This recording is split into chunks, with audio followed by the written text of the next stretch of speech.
Electrocast. It's kind of one of those things that in hindsight, it's always less painful than when it's right there, but it does kind of cement in your mind that, hey, I can do hard things. And that is a nice thing to have in your pocket. Be like, hey, if I can do that, then I can do this. Welcome to Think Business with Tyler, sharing our methods and strategies for success. Join in on our conversations with business owners as we highlight their triumphs and detail how they overcame the challenges they faced while continuing to grow and scale their business. It's time to think life, think success, and think business with your host, Tyler Martin. Welcome to another episode. I'm your host, Tyler Martin, and today we're diving into an extraordinary roller coaster ride of business, bravery, and successful strategy with serial entrepreneur Drake Scifers. Have you ever wondered what it's like to face your fears on a 200-foot tower in the name of keeping your business alive? How about battling corporate giants using exceptional customer experience as your secret weapon? And importantly, can scaling content actually be the key to your brand's next evolution? So get ready to hear these answers and more.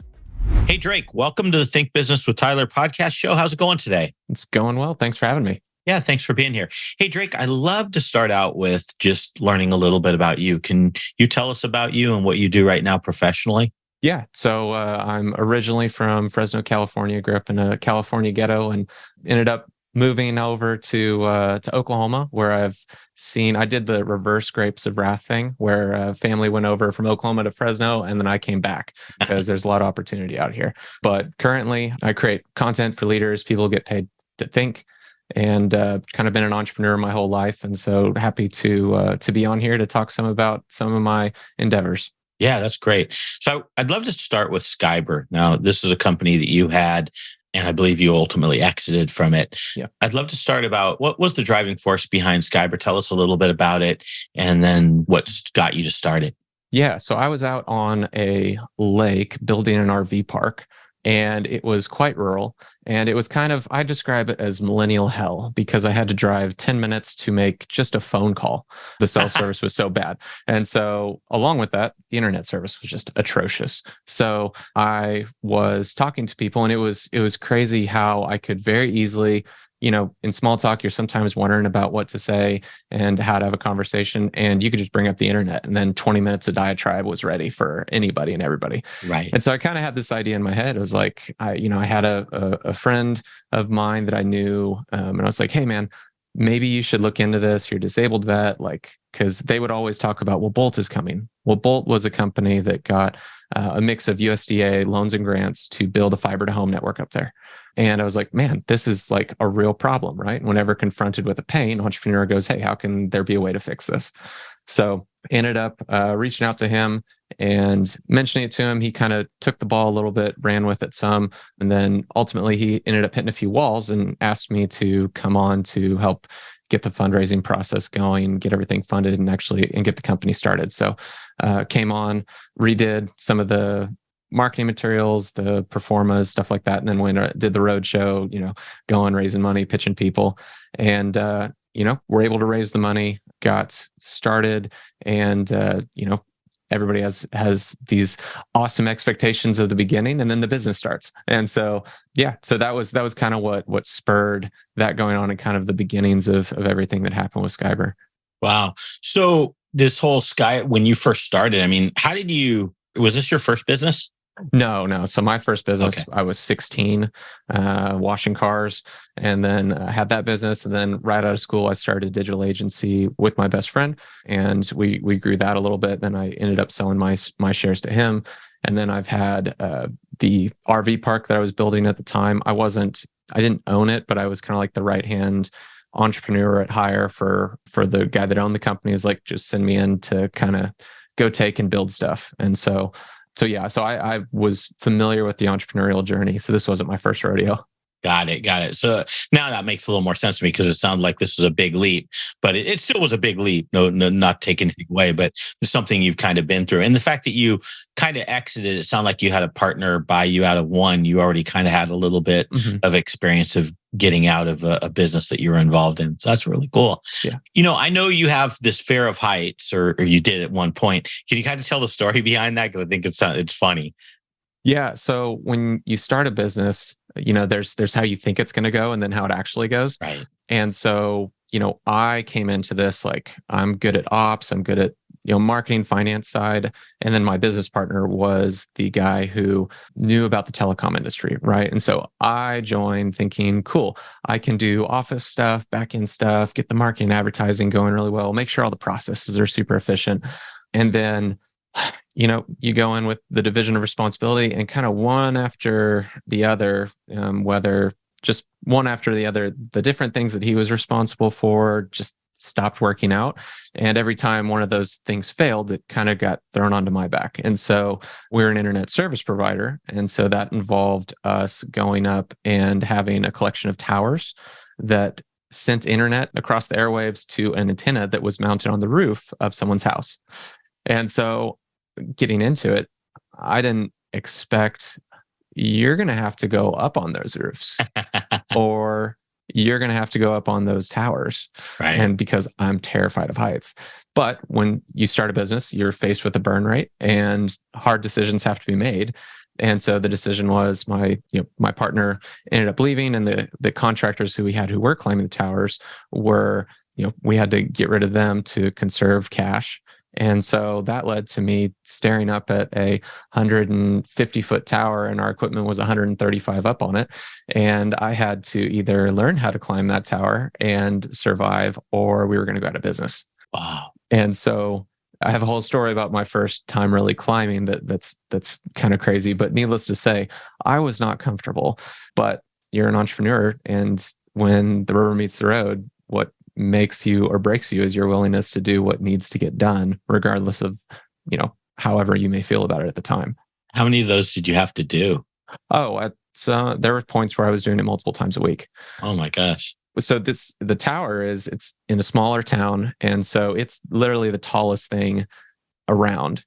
Right. And so to give people comparison, you say 135 feet. What is that? That's about the equivalent of a 10 to 12 story building, but you're climbing it on the outside. I recently read this article. Gosh, I don't remember the details, but it was one of those articles like how you can make $150,000 a year with just working 2 days a year. And so I started reading the article, and it's about how you have to climb up this tower. And I don't remember the feet. I imagine it was probably 130 plus feet to change a light bulb. And basically you do it twice a year and you get paid something like $75,000. But it went, I don't know if there's a video or pictures, but it showed you when you get towards the top, it's like literally just like one little pole with wind, and you've got to go up there and change a light bulb. It's like, no, thank you. I think you could keep your money. Yeah. And so you asked how much I did. I don't think I answered you well. I would have to do it sometimes multiple times a week. Wow. And multiple times a week for multiple years in a row. And so I think we had by the time that I got out of it, I had to climb multiple 200-foot towers. And so, yeah, you get up there, and it's Oklahoma, and Oklahoma is very different than where you're located in California. It's windy. And so I'm climbing a tower with, a storm about 20 miles out, and I can see it, and the wind is starting to pick up, and the whole thing is just like shaking. So, it was harrowing, but ultimately, like I said, that's just what you got to do if you want the business to succeed. And so, do what you got to do. So do you still consider yourself scared of heights, or do you think you've overcome that? Absolutely. That's the thing. It's not about, I didn't get over my fear of heights. I just learned to manage my panic attacks really well, because I went, any idea that I would have gotten over my fear of heights that illusion may have just completely went away when I went to Miami after I'd sold the company. Foreshadowing. But when I went to Miami, we stayed at an Airbnb that was a high rise. And so it's about 43 stories up. And I looked down, just came back, like that feeling that you get right in your gut where it's like everything sinks down to your stomach. And yeah, so I'm still very much afraid of heights. What was the feeling like after the first time that you had done it and you're coming back down? Was it euphoric, or was it like, I'm just glad I got it over with? So the first time I got halfway up, and there was a power cable draped across the safety wire. So I had to unhook from the tower. There's a backup, but the backup is on one of the little pegs sticking out. And so it kind of seems scary, but I had to unhook, and my hands were shaking so much, I dropped it. Oh my gosh. So I had to climb halfway down the tower. with just the backup hook. And that was kind of terrifying. But no, actually, the first time climbing, I went into a panic attack, couldn't speak for like 4 hours and slept for like 2 days straight. And then 2 days later, I successfully climbed it. So it was anything but euphoric. But it's kind of one of those things that in hindsight, it's always less painful than when it's right there. But it does kind of cement in your mind that, hey, I can do hard things. And that is a nice thing to have in your pocket. Be like, hey, if I can do that, then I can do this. Yeah, that's powerful. I don't think I could do it. I'm scared of heights. I mean, I think part of me would be like, okay, well, the company's going to go out of business. Yeah. I mean, I don't know if I could do it. I mean, it's pretty cool that you could do it. And then the candor that you have that 2 days you slept and your hands were shaking. I mean, like really kind of brings it to life. That's really a cool story. It was shock. Like I literally could not get more. I couldn't put 3 words together. Wow. I was just I was so shaken because I climbed up and dropped it. I waited 20 minutes and then I went up again and dropped it again. Yeah. And so that was my first time climbing. And so like I said, it was kind of a nuts experience, but you have it. Now I've got a story to tell. Yeah, that's a great story. Now, you've also, I mean, life, you've had your fair of trials and tribulations. You've also been severely in debt. Is that correct?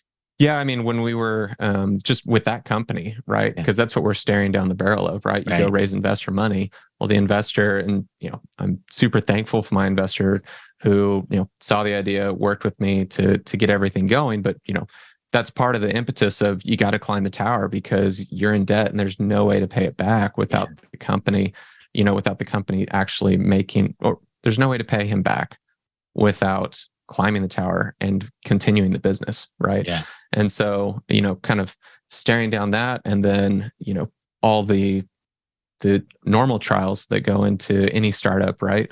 You've got this cash flow that you got to make, the cash flow that you have to bump up. And so, it's just the trials that normal entrepreneurs that raise money face. Yeah. No, I got it. Now, you've mentioned partners a couple times. You've had partners in business. And I think you even alluded to a little bit that, you've worked with partners that have dropped the ball on you. Mm-hmm. What are your thoughts around having a partner in ventures? Are you like, yeah, thumbs up, it's just got to be the right one, or stay away from it and do it your own? I think that I've had ones go really well. So like my first company, second after my first company after school, I was in it with my best friend. We ended up parting ways and it was amicable. He's still my best friend, right? So I've been through the positives of 2 people or multiple people that are aligned, that are going the same direction, that are working together, that are supporting each other and filling in the complementary nature of where one is strong and the other one's weak. They can help each other out and having that go both ways. And then I've also had with this one in particular with Skyber, where whether it's just through shortcomings on their end or however you want to define it, things don't work out. I think that it really depends on who you are as a person. I would probably do partnerships again, but I would be very particular in the skill sets and personalities that would come alongside, and I would be just more studious on what I select. But I would do it again. There's some people I know who are like, they just partnership because they're just very good at seeing the complementary nature of stuff.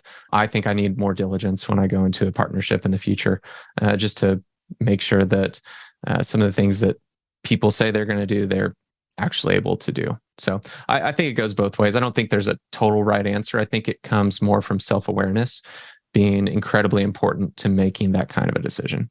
Yeah. I've definitely heard pros and cons. I mean, I've definitely seen people have very successful partnership relationships, and I've seen some really horrid breakups too. And, it's interesting. There's usually like certain things when they go bad, it's a lot of times it can be a divorce within that partner, and that's getting them off track. It can be alcohol or substance abuse problems. And it could be just sometimes not following through, like, dropping the ball, like you said, and then the other partner's having to pick it up. So yeah, partnerships are interesting. I mean, when they work, they're like marriages, really. When they work, they're great. When they don't, they can be really yucky. It's totally true. I think that's absolutely true. Yeah. So, hey, I want to talk a little bit more about Skyber and just this whole like David and Goliath type thing. So Skyber's this tiny company, at least initially when you started out. And when I think internet companies, I think of these massive, massive competition out there. What was your strategic thoughts in terms of carving out your own niche? Like, how did you intend to get around some of these major players? Yeah. So I think it's important when you're an entrepreneur and you're facing, you're going up against giants, right? And a lot of what you can do is really try to evaluate the landscape and see like, hey, what are they missing? And a lot of times what they're missing involves their size. So internet service providers.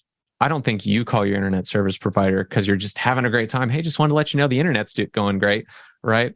And so because of the way internet service providers are set up, it's a marginal return on investment's the biggest thing. And so what they're looking at is if we add this here, how much more incremental revenue will we make? And a lot of times where they cut out, as anybody who's listening probably knows, is customer service. And so our big niche and kind of how we positioned ourselves was we're the rebels. We're the small guys. We're the ones who will actually answer the phone. We're the ones who are local. We're the ones who will take care of you. And we're the ones who have the most updated network. So early on, we were way faster than anybody else in the community because they'd let the infrastructure kind of go by the wayside. And so we were the fastest was our initial play. But as they adjusted their infrastructure and upped their advertised speeds, we were on the slower side, but our competitive advantage then was our stuff works. We give you what we say we're going to give you. And we're going to fix anything within 24 to 48 hours if there's something that's wrong. And so that worked really well. And we were, growing consistently. But then when the pandemic hit and everybody gets locked in their homes and the internet really, really matters, that was when that messaging really translated to, if your kid's school and your job depends on your internet connection, you're no longer price sensitive. You will pay whatever it takes to make sure stuff works. And you want people who will be there, who will fix it. You don't want to wait 4 hours on hold time because you have a meeting in 30 minutes that you have to make sure that your stuff is back up. And so that's where we really saw a whole bunch of growth. During COVID, we actually grew 50% during 2020, and then another 30% with no major CapEx post acquisition.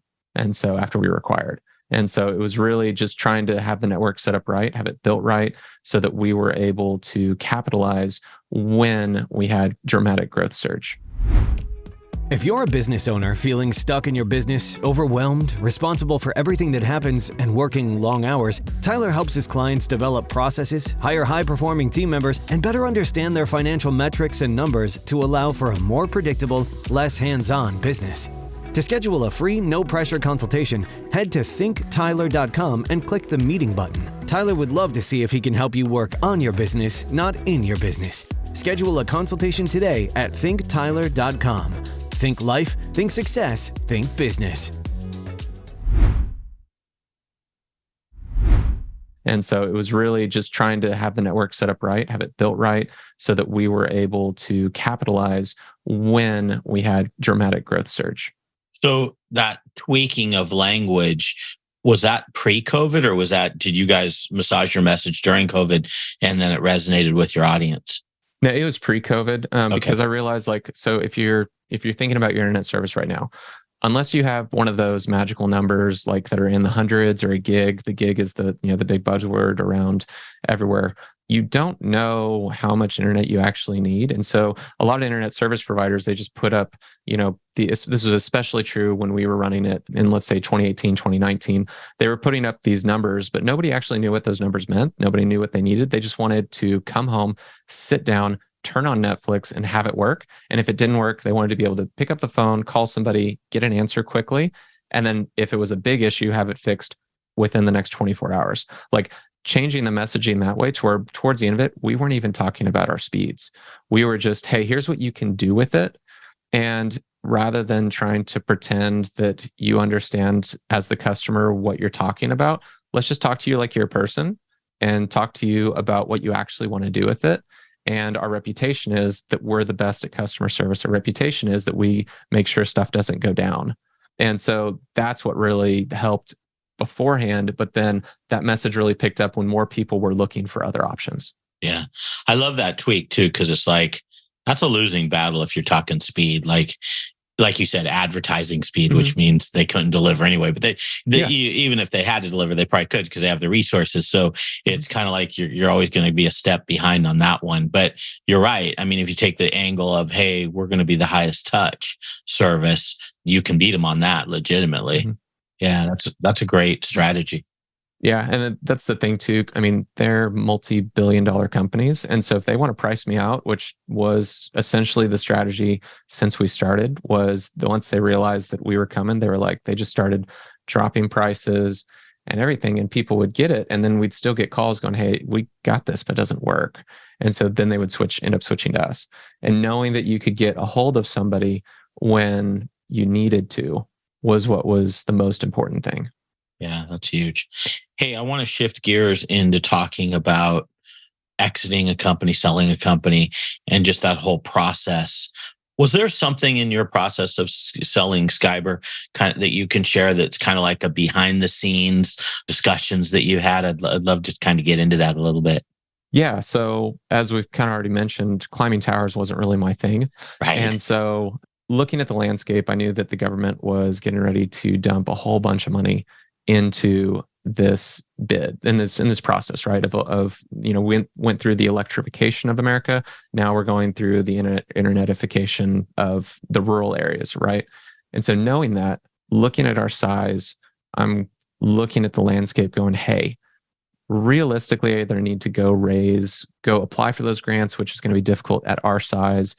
I need to go, raise $3 million to be able to build this out ourselves, or I can sell to somebody who is going to be really well positioned to take care of our customers and to build out a fiber network and to do all this." And so I just was monitoring that government funding, and I found the different people that were going to be winning money in our area. And I just approached them. I was like, "Hey guys, if I were you, I'd be looking to buy rather than build." And realistically, it's going to be, you guys are all doing multi-state expansions. So it might be kind of difficult for you to find another me to run this for a few years while you're getting up and going. And I've already got a built-in customer base. So you can come in and compete. Here's all the different ways I'm going to compete with you, and it can be difficult. Or if you just want to buy me, cool. Then we'll work that out and we can negotiate.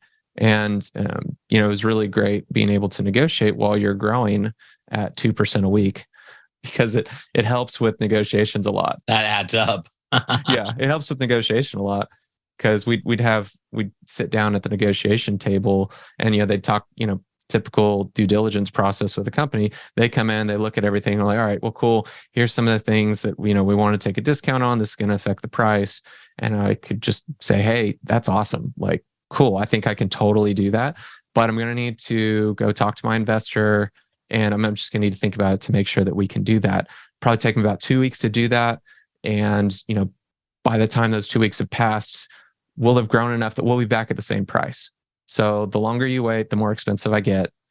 And it's just a helpful way to negotiate, because we are growing. And ultimately on their end, like after acquisition, they grew 30% with no extra CapEx. So it's not like they got a huge benefit from riding that tailwind.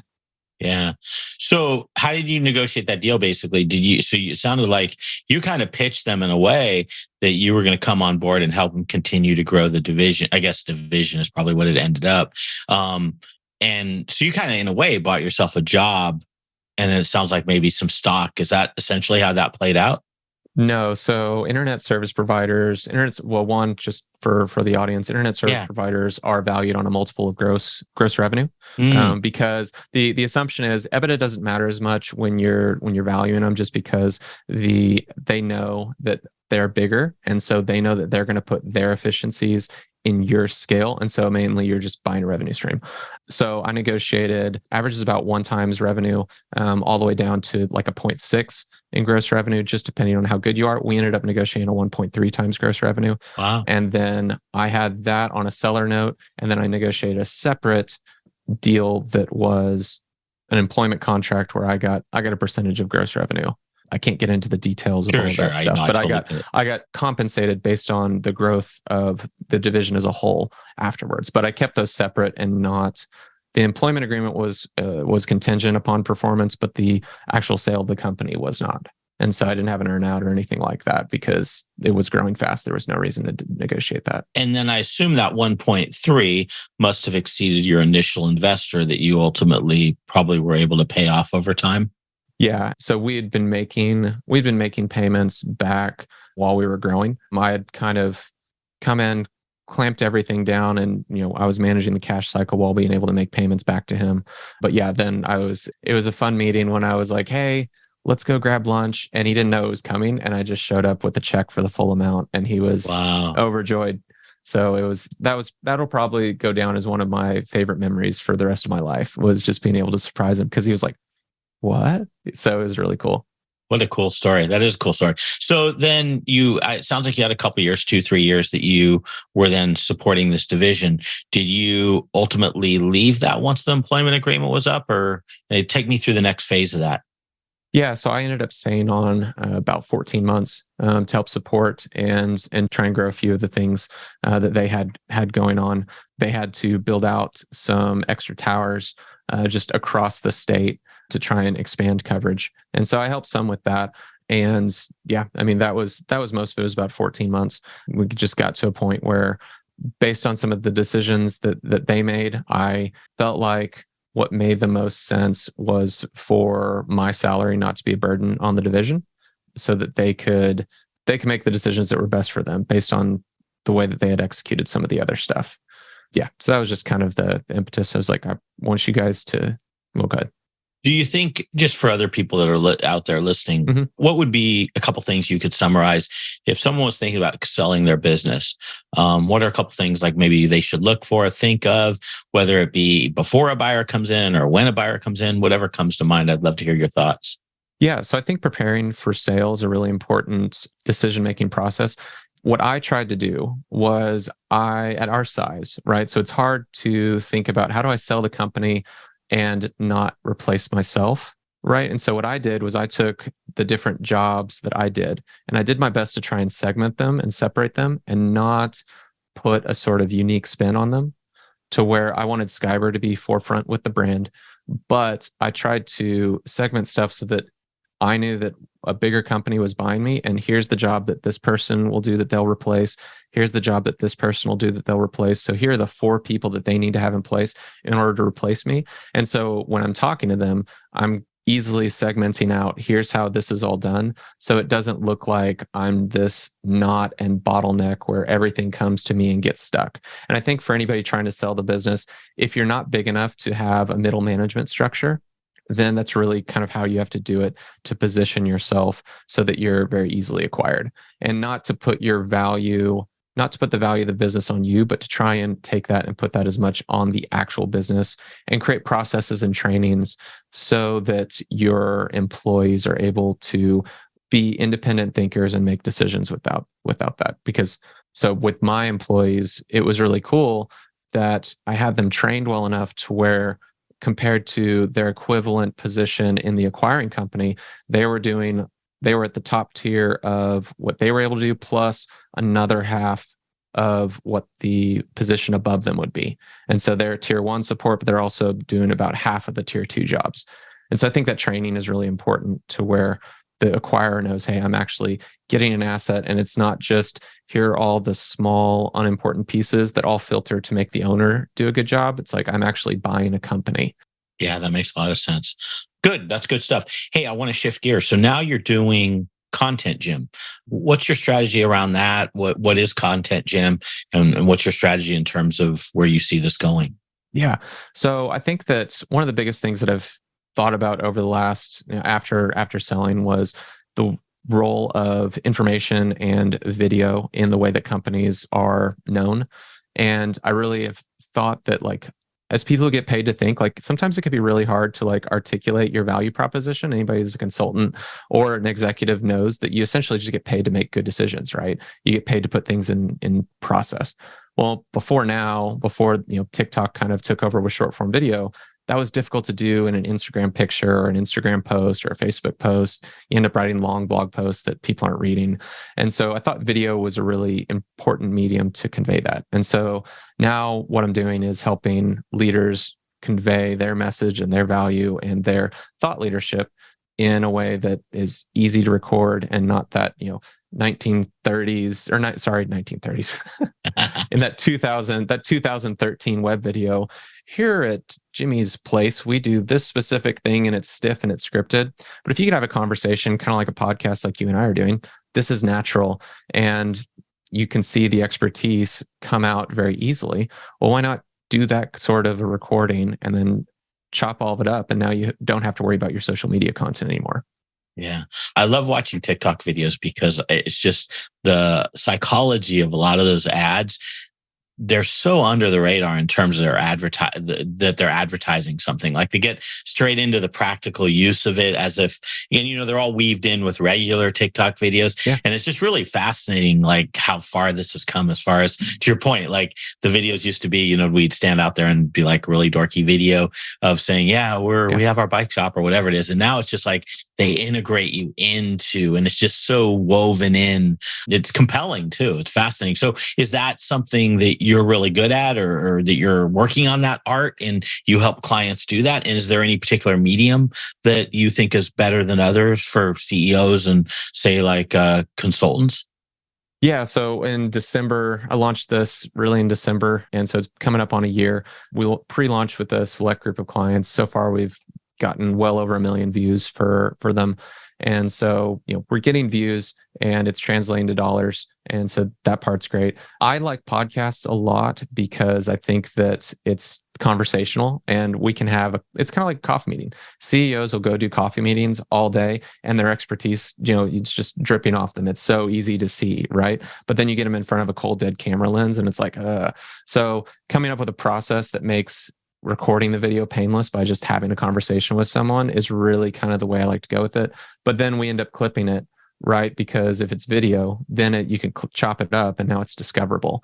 And by harnessing the platforms, TikTok, YouTube, Instagram, the algorithmic discovery that's available, you're able to get your message put in front of people without you having to manually build a list, which can be difficult with podcasts and the whole discovery of podcasts, right? So that's kind of the way that I've tried to approach it, just because it removes the barriers. And so, in anywhere from 1 to 4 hours a month, people are getting the ability to post every single day and they're seeing results from it. So very cool. Very cool. What do you recommend in terms of posting? Like I've read, nowadays people are saying, hey, you're supposed to post 3 times a day. What's your thoughts around how often should a professional be posting? Should they have a content calendar in terms of different types of topical subjects that they're talking about? What are your thoughts around that? I think that if you had asked me this 6 to 12 months ago, my answer would have been different. Back then, you could post that many times a day. But I think for smaller platforms, and some of this is platform dependent, right? So like LinkedIn, you wouldn't want to post at the same cadence that you might on TikTok. But a lot of the platforms, Instagram in particular, and YouTube, you don't need to post quite as much. If you do once a day, that's great. The consistency is great for once a day. I think the days of posting 3 to 5 times, unless you're getting consistent traction on those, you'll burn out your feed if you post more than once a day. And Instagram especially has tweaked it to where they're trying to show your stuff to more of your internal audience. And so if you're trying to build your audience, I would say go with once a day until you get it down to where you can get good traction and good adoption and you're building enough value. And then you can start to expand that. But early on, once a day is plenty. And if you think about it, once a day is kind of a lot, especially if you're doing video. Like that's what's been shocking about our process is the clients that I have are just like, wow, this is way easier than I thought it was going to be. Yeah. So what do you do when a typical client? Do you take them through where you're like just interviewing them and then you handle the chopping up of it into something useful? Yeah, that's cool. So you just kind of turn it into a conversation, it sounds like. Yeah, the goal is to let the expert be the expert, right? And they don't want to know or care about all the softwares, all the lighting, all the cameras, all of everything. And so we've got a system, here's the equipment to use. Here, it's very easy to set up. And then you just sit down and have a conversation with somebody. You be the expert. I'll ask the questions that help get this out of you. And so you just show up and talk and then you leave and then everything's done for you. Wow. Very cool. Very cool.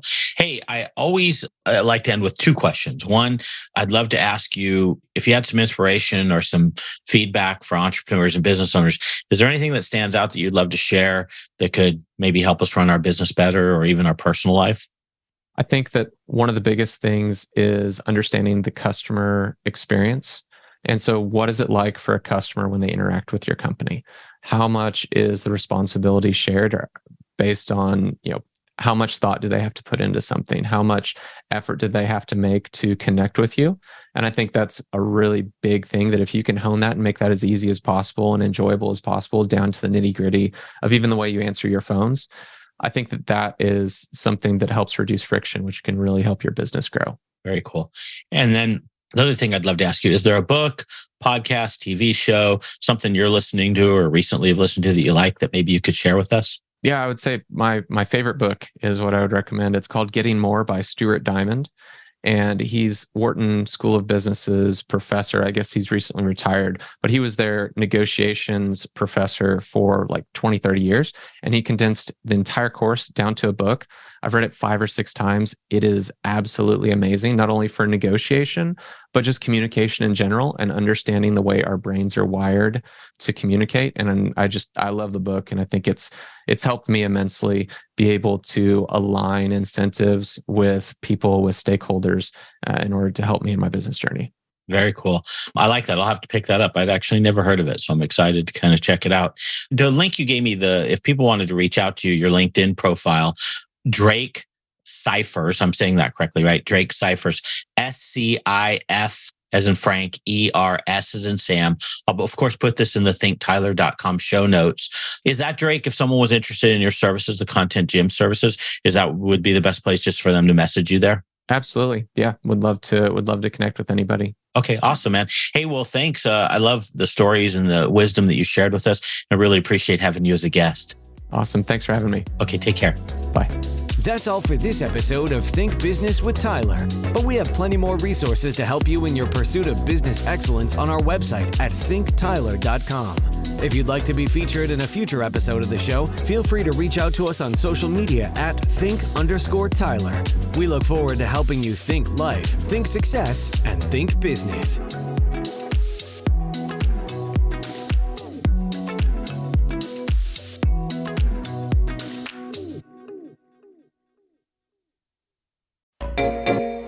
Hey there, fabulous souls. I'm Stephanie Baklaan. And I'm Eden Alpert. And we're the hosts of the brand new podcast, Unapologetically Fab. Get ready to join us on an amazing and real journey as we dive into life after 40 and own it. We're all about changing the narrative, leaning into who you are, and living a life by your own design. Join us as we embrace life unapologetically and redefine success. This is Unapologetically Fab, an Electric Cat production. See you there. Electricast. Hey there, I'm DC. I host the Rock Podcast, Back to the Arena, The Interviews. It's about a 30-minute podcast where I talk one-on-one with a band who has released new music. You can find us on all the best podcast sites like Spotify, Apple, Google, iHeartRadio, and more. If you're a rock fan like me, subscribe today to Back to the Arena, The Interviews. Electricast. Electricast.